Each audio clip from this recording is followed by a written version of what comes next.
اعوذ باللہ من الشیطان الرجیم بسم اللہ الرحمن الرحیم الذین یبخلون ویأمرون الناس بالبخل ویکتمون ما آتاهم اللہ من فضلہ وأعتدنا للکافرین عذابا مہینا والذین ينفقون اموالهم رئاء الناس ولا يؤمنون باللہ ولا بالیوم الآخر وَمَنْ يَكُنِ الشَّيْطَانُ لَهُ قَرِينًا فَسَاءَ قَرِينًا وَمَاذَا عَلَيْهِمْ لَوْ آمَنُوا بِاللَّهِ وَالْيَوْمِ الْآخِرِ وَأَنفَقُوا مِمَّا رَزَقَهُمُ اللَّهُ وَكَانَ اللَّهُ بِهِمْ عَلِيمًا إِنَّ اللَّهَ لَا يَظْلِمُ مِثْقَالَ ذَرَّةٍ وَإِنْ تَكُ حَسَنَةً يُضَاعِفْهَا وَيُؤْتِ مِن لَّدُنْهُ أَجْرًا عَظِيمًا فَكَيْفَ إِذَا جِئْنَا مِنْ كُلِّ أُمَّةٍ بِشَهِيدٍ وَجِئْنَا بِكَ عَلَى هَؤُلَاءِ شَهِيدًا يَوْمَئِذٍ يَوَدُّ الَّذِينَ كَفَرُوا وَعَصَوُا الرَّسُولَ لَوْ تُسَوَّىٰ بِهِمُ الْأَرْضُ وَلَا يَكْتُمُونَ اللَّهَ حَدِيثًا۔ یہ وہ لوگ ہیں جو خود بخل کرتے ہیں اور دوسروں کو بھی بخل کرنے کا حکم دیتے ہیں۔ نیز اللہ نے اپنے فضل سے جو کچھ ان کو عطا فرمایا ہے اسے چھپا کر رکھتے ہیں، اور ہم نے ایسے کافروں کے لیے رسوا کن عذاب تیار کر رکھا ہے، اور ان لوگوں کے لیے بھی جو اپنے مال کو دکھاوے کے لیے خرچ کرتے ہیں، اللہ پر اور آخرت پر ایمان نہیں رکھتے، اور شیطان جس کا ساتھی ہے تو وہ بدترین دوست اور ہم نشیں ہیں۔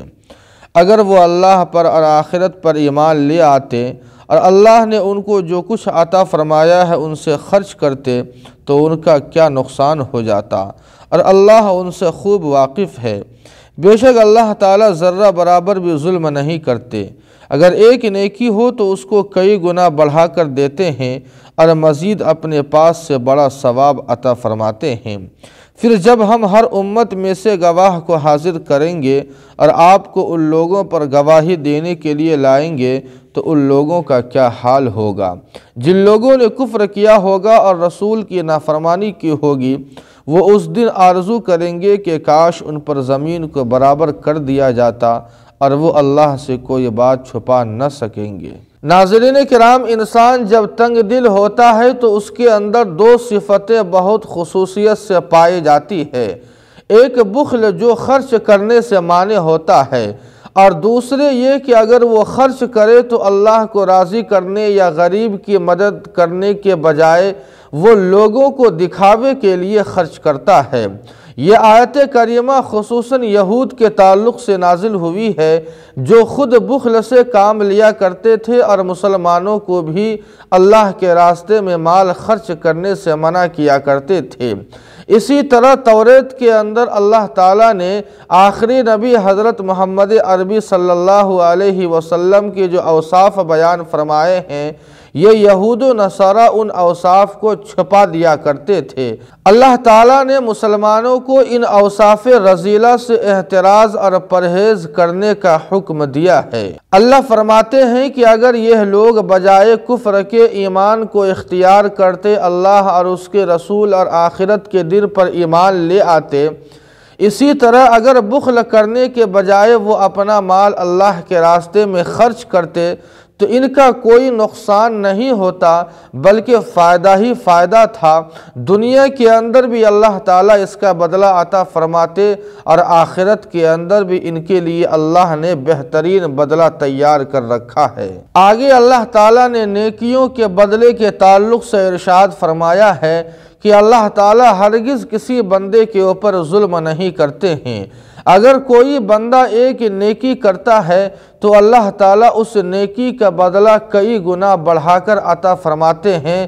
یہ اللہ تعالیٰ اپنے بندوں پر خاص مہربانی فرماتے ہیں۔ کل قیامت کے دن اللہ تعالیٰ ہر امت پر ان کے نبی کو گواہ کے طور پر پیش فرمائیں گے، اور ہر پیغمبر پر رسول اللہ صلی اللہ علیہ وسلم کو گواہ کے طور پر پیش فرمائیں گے، اور اس کے بعد مجرموں کے تعلق سے فیصلہ ہوگا۔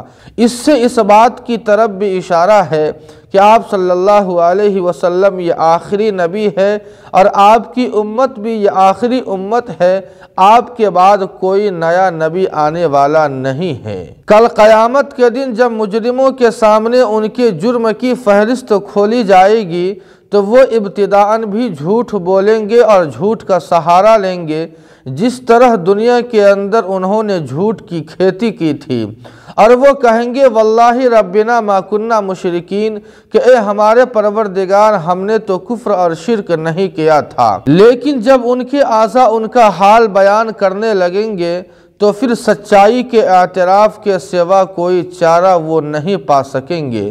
اللہ پاک ہم سبوں کو عمل کی توفیق عطا فرمائے۔ وما علینا الا البلاغ۔